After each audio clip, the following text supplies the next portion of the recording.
fremas, né?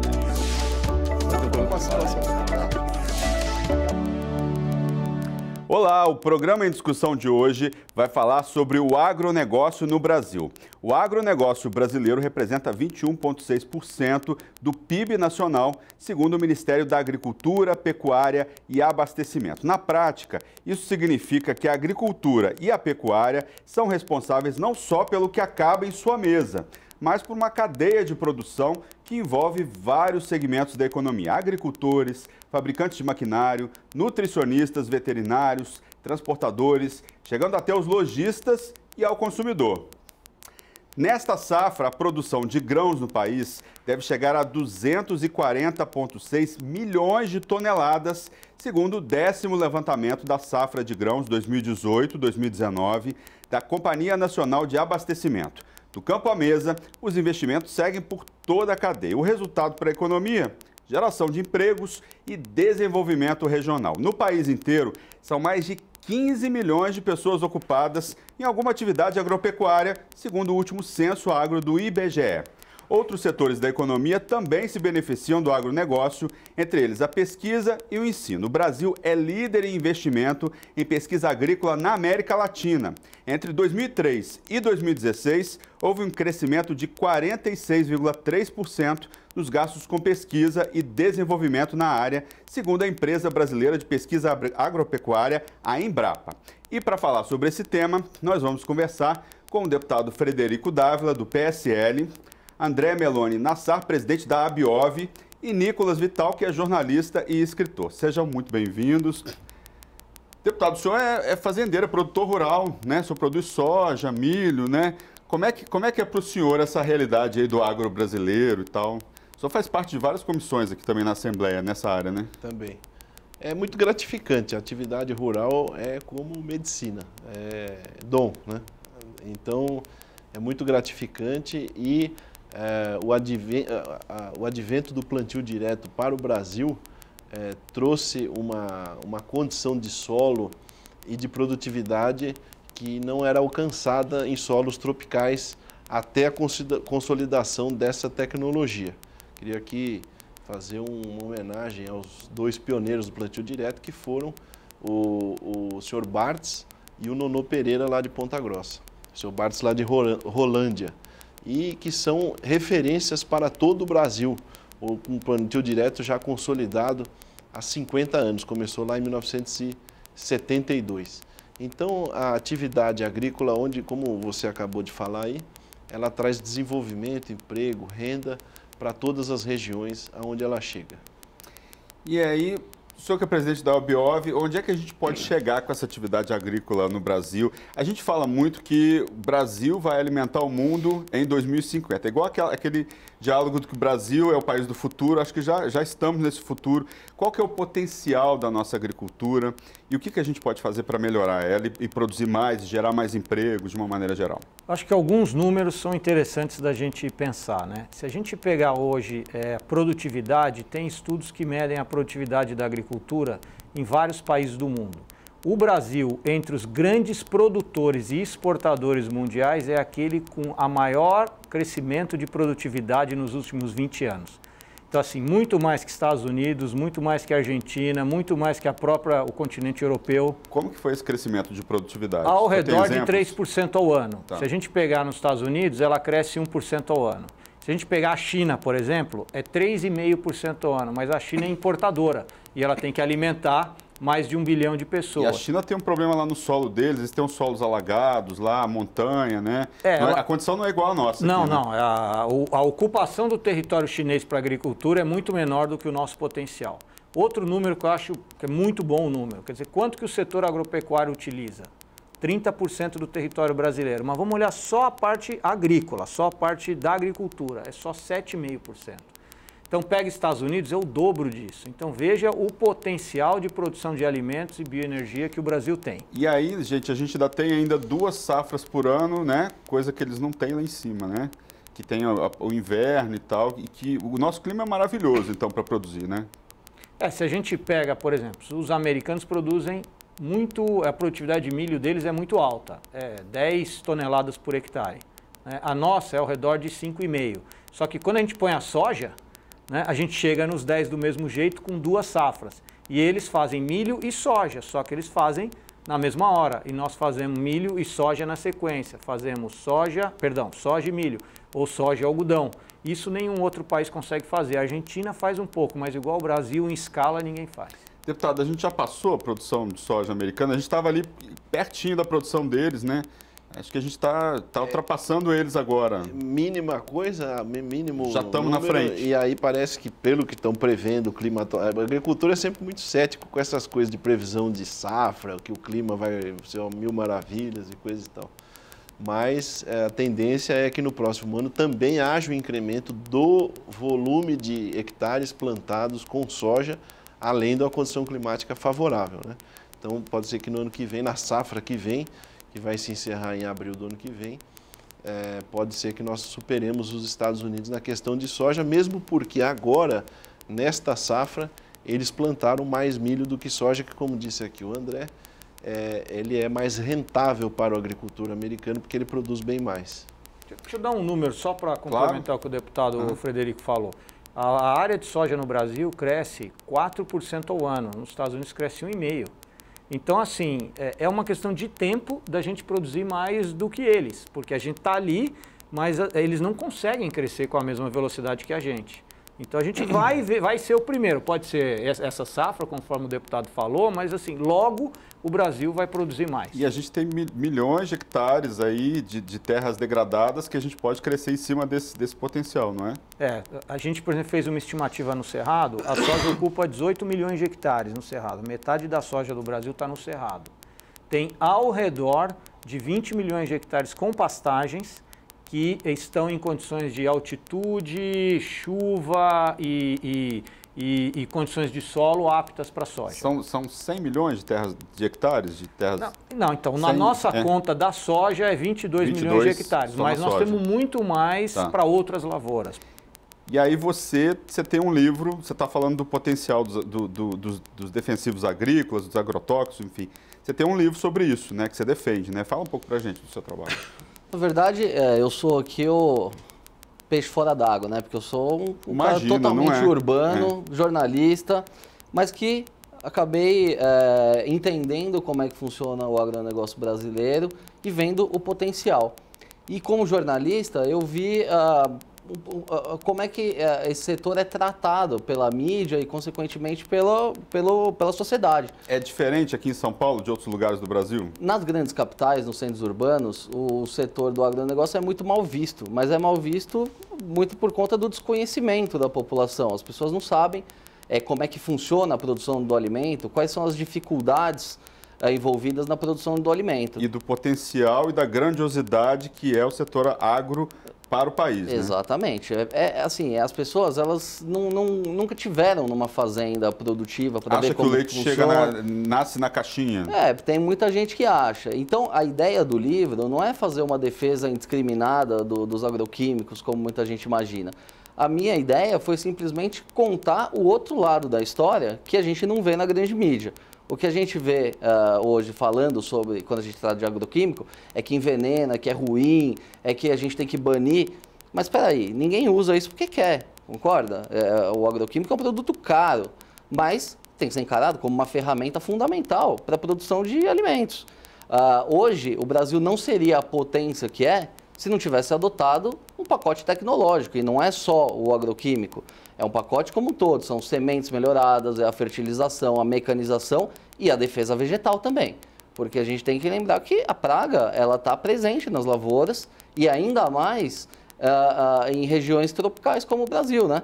Porque no hemisfério norte eles têm lá o inverno rígido, neva, que faz boa parte do controle natural das pragas. E nessa época eles não produzem, né? Não produzem. Neve, não aqui, tem como. você acabou de citar, o Brasil consegue fazer 2 até 3 safras.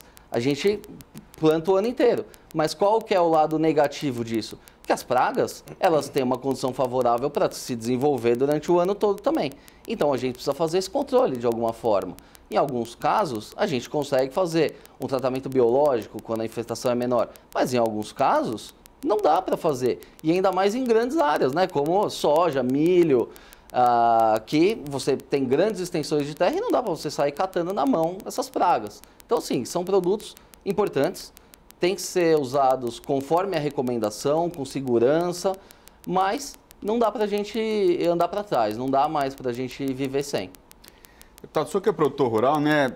Queria que o senhor comentasse essa afirmação. Como é que o senhor vê essa história de que o Brasil vai alimentar o mundo com a nossa produção, com o aumento da nossa produtividade? Como é que o senhor vê essa afirmação? Como é que o senhor sente isso na prática da produção rural na fazenda do senhor? É real. É real, mesmo porque eu conheço regiões produtoras mundo afora, né? E o que o Nicolas falou aqui está perfeito. Inclusive, até sugiro a TV Alesp que faça um programa só com o Nicolas para desmistificar essa questão de agroquímicos, que é uma verdadeira... existe uma campanha de terrorismo,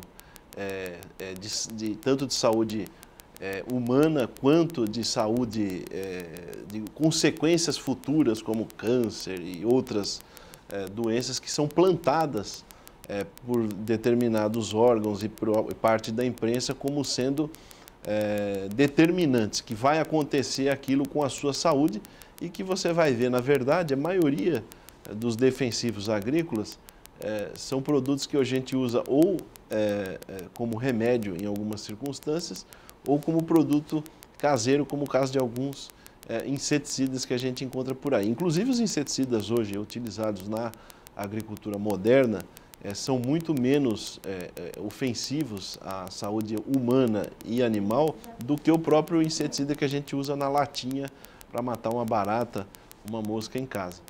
Então, essa questão que o Nicolas citou, do Brasil poder fazer até 3 safras em algumas condições, vou citar aqui algumas regiões, São Gotardo, Minas Gerais, o PADEF, que é o entorno de Brasília. São Gotardo é Triângulo Mineiro ali? Não, é próximo Belo Horizonte. Tá. É uma região... Região central de Minas. Tá.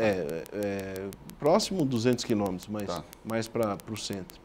O PADEF no Distrito Federal, a região aqui de São Paulo, a região de Olambra, Paranapanema, não Olambra 1 aqui em Campinas, Olambra 2 ali perto de Avaré, são lugares que você consegue fazer 2,7 com a irrigação, até eventualmente, dependendo da cultura que você está implementando, até 3 culturas por ano, dependendo do ciclo.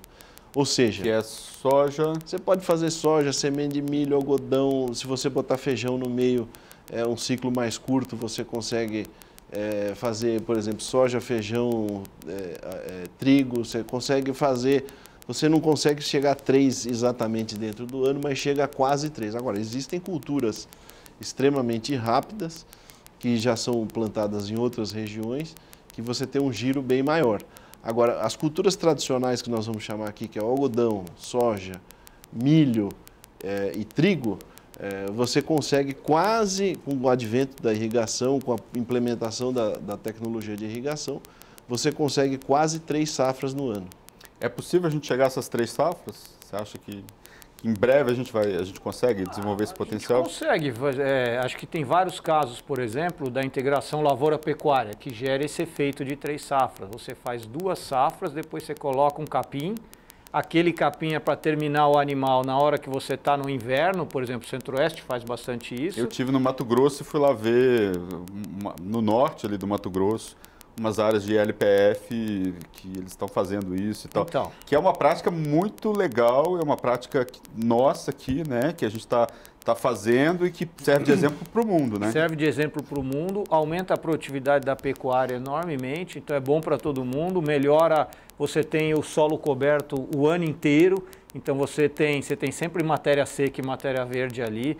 Então, eu acho que do ponto de vista tecnológico, as soluções que a gente desenvolveu para a nossa agricultura tropical, né, mesmo nas culturas energéticas, cana, eucalipto, né, assim, você não encontra em outro lugar do mundo. Você vai para a Austrália, por exemplo, que é um país, também é um grande produtor, tem clima parecido com o nosso. Mas a Austrália tem um grande território que é deserto. Não, né? mas vai onde chove. Tá. Na área litorânea onde chove, eles não têm o tipo de solução com o nível de tecnologia que a gente tem aqui.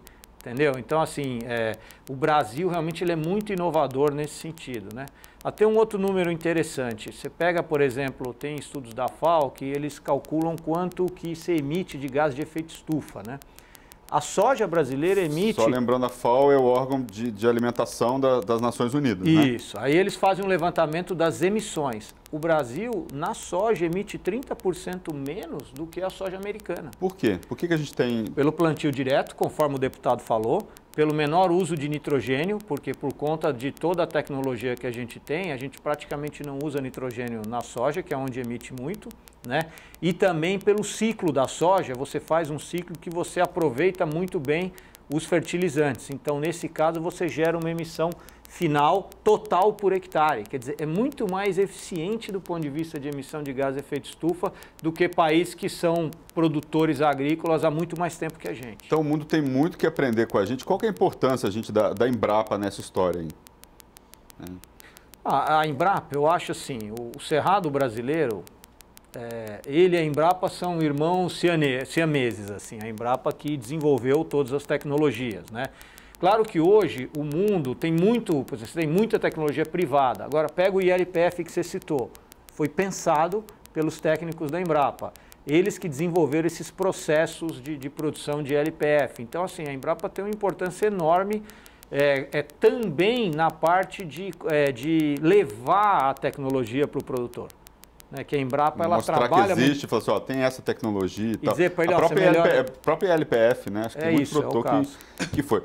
Deputado, o senhor que é produtor rural, a China começou ali né, interessar pela nossa soja e tal, e desde então, lá, anos 90 até agora, a nossa produção aumentou e muito. O senhor sente isso no campo? Assim, a produção do senhor aumentou muito nesse período? Assim? Como é que foi a evolução da lavoura lá na fazenda do senhor e de outros produtores rurais da região também? Houve muita conversão de pastagem em soja, né? Em grãos, na verdade, e transformou bastante bem, não só a minha região, como tantas outras regiões do Brasil afora. Trouxe riqueza lá para vocês? Com certeza. Para qualquer lugar que você vai, você verifica um incremento da melhoria de vida das pessoas, né? E principalmente quando você tem uma cesta de culturas maior, né? Então, se você tem soja, milho, trigo, hortifruti, reflorestamento, seja de qual for, etc. Quanto maior a cesta de produtos, você tem mais, você distribui melhor o risco, consequentemente você tem um nível de atividade melhor. Minha região tem não só grãos, mas também tem a floresta plantada de pinos, que demanda muita mão de obra no que diz respeito à questão da extração da resina. Você tem a fruticultura ali na região de Pilar do Sul, São Miguel Arcanjo. Que abastece aqui São Paulo, né? Que é o cinturão verde. Você tem o algodão ali, onde eu acabei de citar, na Olambra 2. Você tem a suinocultura ali no município de Itararé, que tem muita influência ali do Paraná. E você tem as culturas tradicionais, as grandes culturas que nós citamos aqui, que são os carros-chefe, né? A soja e o milho. Tem batata também, que dá um rendimento por hectare bastante alto, abastece aqui a capital também. Tem a citricultura, que migrou bastante para o sudoeste paulista por conta da questão climática, onde não ocorrem certas doenças que ocorrem mais no centro do estado por ser mais quente. Então, a gente observa que quanto maior a cesta de produtos, a gente observa isso no estado do Paraná, no estado de Santa Catarina, que a gente vê aqueles pequenos produtores que produzem, às vezes, 10 hectares no sítio do produtor que trabalha só a família. Ele produz fruta, soja, milho, porco, galinha, ovo, enfim, uma quantidade de produto que você vai ver o faturamento por hectare dele chega a ser 4, 5 vezes um daqui de São Paulo e chega a ser 10 vezes um do Mato Grosso. E no final todas essas culturas se integram, né? Uma ajuda a outra, né? Se integram, a maioria deles é cooperado de uma cooperativa grande. Paraná tem cooperativas. É o carro-chefe das cooperativas do Brasil e esses produtos são industrializados. Então tem lá o suco de soja com pêssego, o frango vira peito de frango, coxa de frango lá na bandejinha no supermercado. Você compra lá a bandejinha já com peito já. Exato. O leite já vira manteiga, leite em caixinha, queijo ralado, enfim, o porco já vira salaminho, presunto, etc. Ou seja, existe essa indústria da transformação feita pela própria cooperativa, que sai inclusive com a marca deles, né? E, consequentemente, é o que eu falei, você pega um pequeno produtor lá desses dois estados, estado do Paraná e Santa Catarina, o faturamento hectare deles é altíssimo, né? É a marca da eficiência. Quando a gente vai para as grandes culturas no Centro-Oeste, a gente também observa que, sendo grande cultura, eles implementam um nível tecnológico bastante grande, obviamente esses que se mantêm na atividade. Quem faz loucura, normalmente uma hora é abduzido pela própria loucura que praticou. No momento mais crítico, o próprio mercado tira essa pessoa fora. Então a gente vê quem está permanecendo no mercado, adota tecnologia, como bem disse o Nicolas, trabalha com dosagens, sempre procurando novas tecnologias no mundo de defensivos, dosagens adequadas, trazendo novas sementes, novas tecnologias, um novo perfil de administrar a propriedade. A questão hoje em dia que se fala da mecanização é importante, que hoje fala, as máquinas estão cada vez maiores, vai acabar com o emprego, etc. Não, não é isso aí não. Quanto maiores são as máquinas, cai o seu custo operacional, você gasta menos energia e você está produzindo mais produto para chegar justamente aonde a transformação é importante. Vai virar o algodão que vai virar a camiseta, que vai virar a meia, que vai virar o algodão ali hospitalar no futuro. Que vai gerar mais empregos. E que vai ser transformado, você vai perder, sei lá, 2 empregos aqui em cima de uma colheitadeira, mas vai ganhar 10 lá na ponta, entendeu? Falando de legislação de agrotóxico, né? Está na discussão lá do Congresso Nacional. Como é que você vê aí a legislação hoje brasileira de agrotóxicos, de agroquímicos, enfim? Como é que você vê essa questão? A legislação brasileira tem 30 anos já, né? Então, como tudo, a gente precisa evoluir. Ela está sendo discutida, eu acho que teve um bom avanço aí nessas primeiras discussões.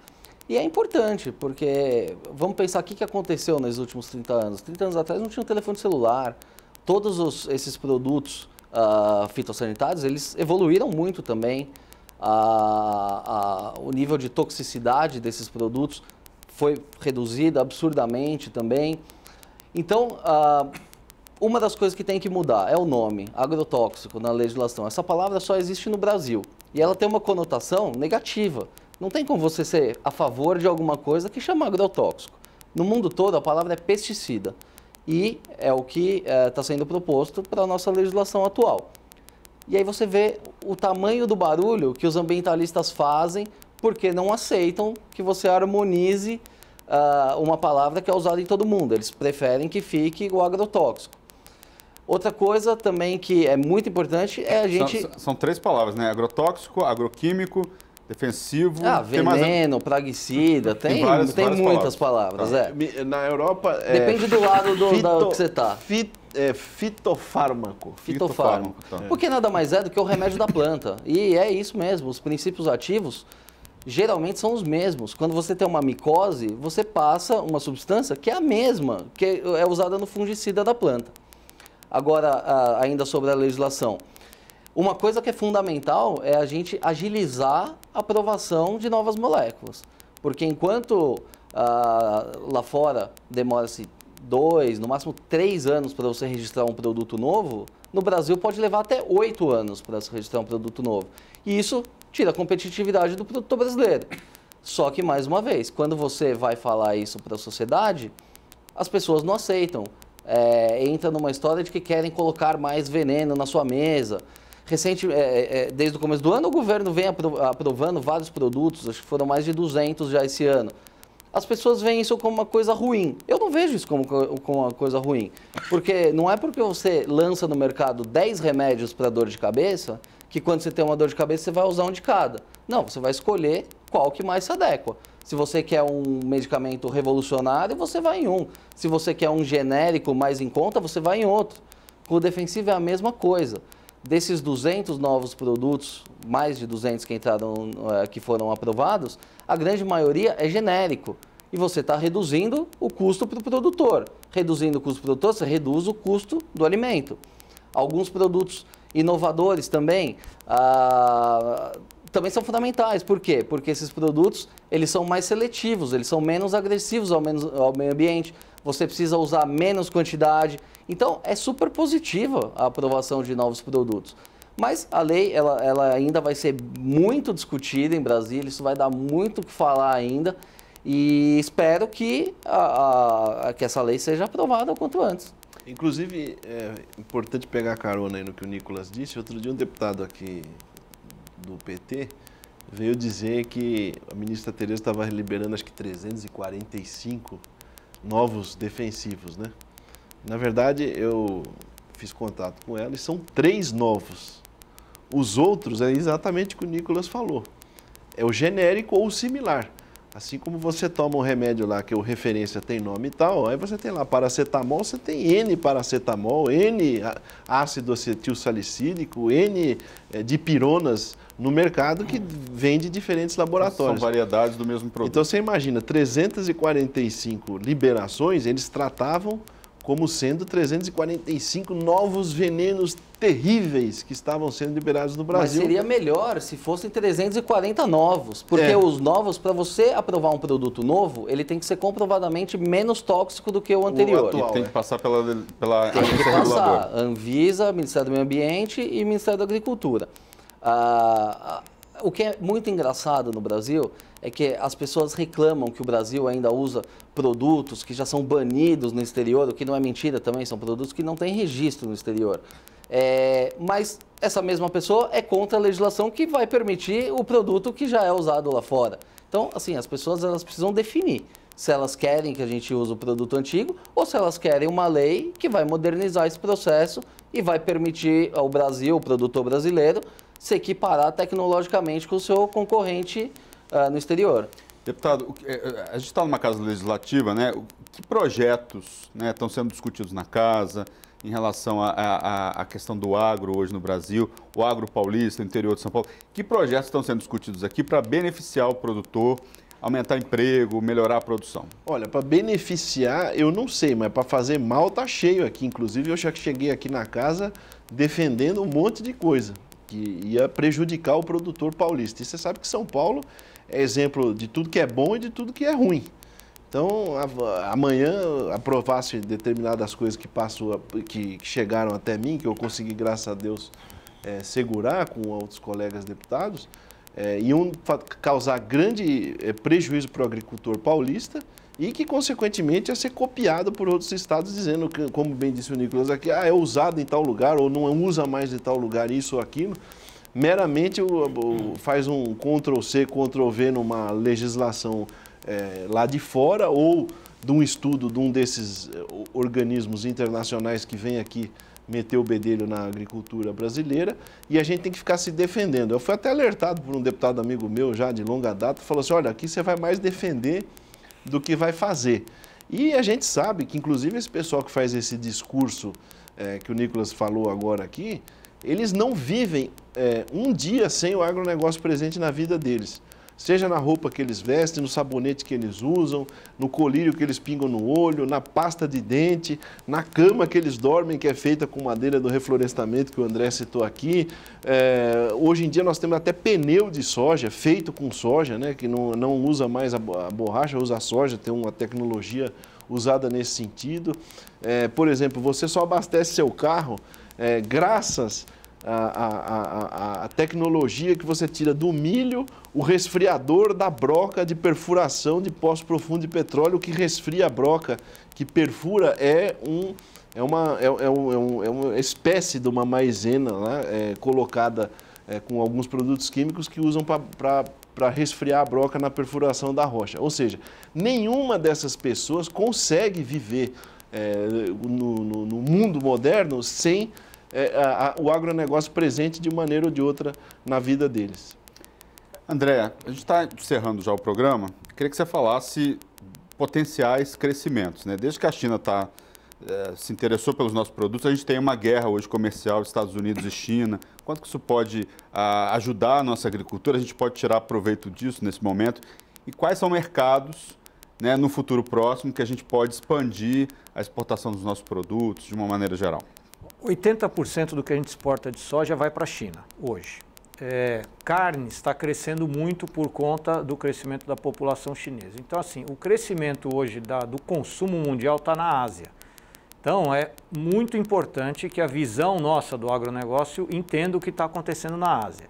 E a gente precisa adicionar valor. O deputado mencionou isso. Quer dizer, hoje a gente vende soja, mas nós queremos vender farelo de soja para o chinês, que a gente já processou aqui. Mas eu não quero vender farelo, eu quero vender farelo para a indústria de carne que vai vender a carne para o chinês. E esse é um trabalho que só as empresas não conseguem. Tem que ser algo muito coordenado entre o nosso governo, o governo chinês e as empresas apoiando o governo. Então, assim, o importante agora é a gente aprofundar nossas parcerias com o continente asiático, que é onde o consumo por alimento vai crescer muito. E isso que vai trazer riqueza, que vai gerar aí mais empregos, que vai fazer com que o agro brasileiro cresça ainda mais e aí caia nessa história de alimentar o mundo aí, não só em 2050, mas em 2020 e poucos, 2030, né? Eu gostaria de agradecer a presença de vocês. O programa de discussão de hoje termina aqui. Lembrando que você pode rever todo o conteúdo no canal da Rede Alesp no YouTube. Nós esperamos vocês no próximo programa, discutindo um outro assunto de relevância para a sociedade. Até lá!